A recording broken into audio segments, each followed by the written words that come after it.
FM. The night comes alive. বিশ্বাস করা না করাটা আপনার ব্যাপার।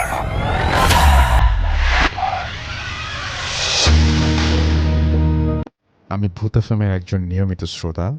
আমি ভূত এফএম কোনোদিন মিস করি না। আমি ফুয়াদ আহসান, রাজুক উত্তরা মডেল কলেজের দ্বাদশ শ্রেণীর একজন ছাত্র। আমি আজ যে ঘটনাটি বলবো, ঘটনাটি আমার নিজের সঙ্গে ঘটে যাওয়া একটি ঘটনা। এটি ঘটে ২০১৬ সালে। তখন আমি নবম শ্রেণীর ছাত্র। আমার দেশের বাড়ি দিনাজপুর। ২০১৫ সালের জেএসসি পরীক্ষা দিয়ে আমি দিনাজপুর জেলার চিরিবন্দর উপজেলার একটি স্কুলে ভর্তি হই। স্কুলটার নাম অনুগ্রহ করে বলবেন না। স্কুলের একটু বর্ণনা দেই। স্কুলটি প্রতিষ্ঠা হওয়ার আগেই সেখানে ৩ তলা ভবন ছিল। স্কুল প্রতিষ্ঠিত হওয়ার পর ৩ তলা ভবনটি স্কুল কর্তৃপক্ষ কিনে নেয়।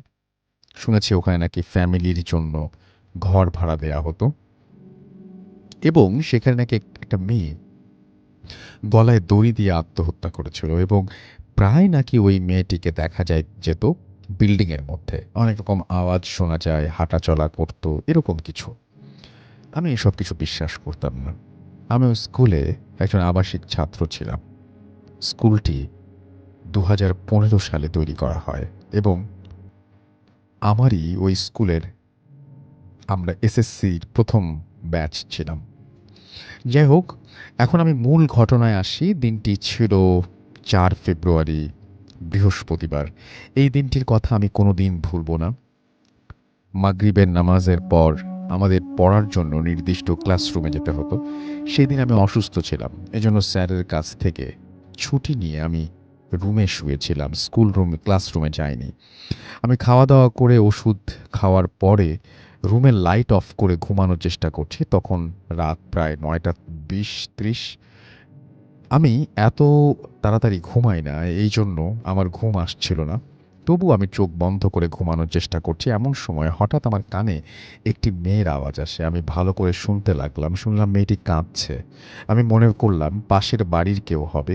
একটু পর শুনলাম আমার বাথরুমের মধ্যে পানি পড়ার আওয়াজ হচ্ছে। আমি সেরকম কিছু চিন্তা না করে ভাবলাম হয়তো পানি ছিল না।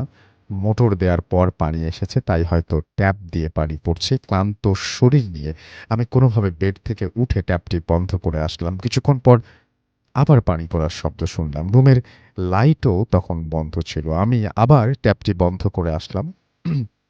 আবার ভাবলাম হয়তো ট্যাপটি নষ্ট হয়ে গেছে এবং বন্ধ করার ৩ থেকে ৫ মিনিট পর আবার পানি পড়ার আওয়াজ শুনলাম। আমি এবার একটু বিরক্ত হয়ে লাইট অন করে বাথরুমে গেলাম। এরপর আমি যা দেখলাম তা আমি জীবনে কল্পনাও করতে পারিনি।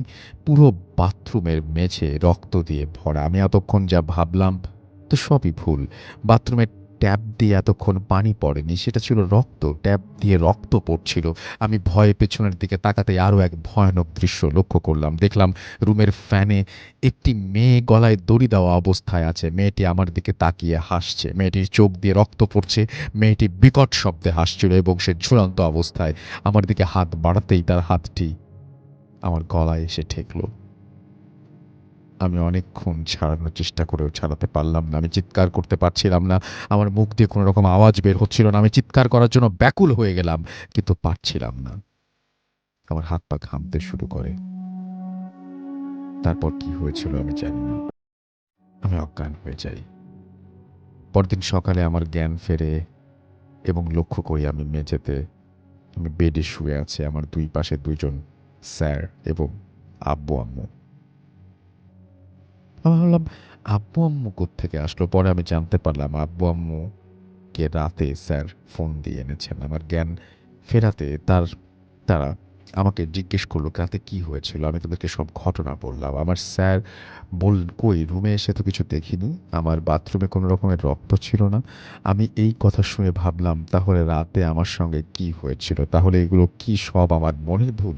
আমি আজও এর সমাধান পাইনি। এই ছিল আমার ঘটনা। আচ্ছা, আমি একটা জিনিস আ আপনাদেরকে বলব, এই যে ঘটনাটি উনি বললেন, এখন তিনি সুস্থই আছেন।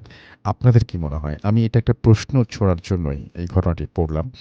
সেটা হচ্ছে যে এটি কি আসলেই মনের ভুল? হতেই তো পারে যে তিনি ভুল করে রক্ত দেখেছেন, অথবা হতে পারে তিনি কোনো কারণে অজ্ঞান হয়ে গিয়েছিলেন।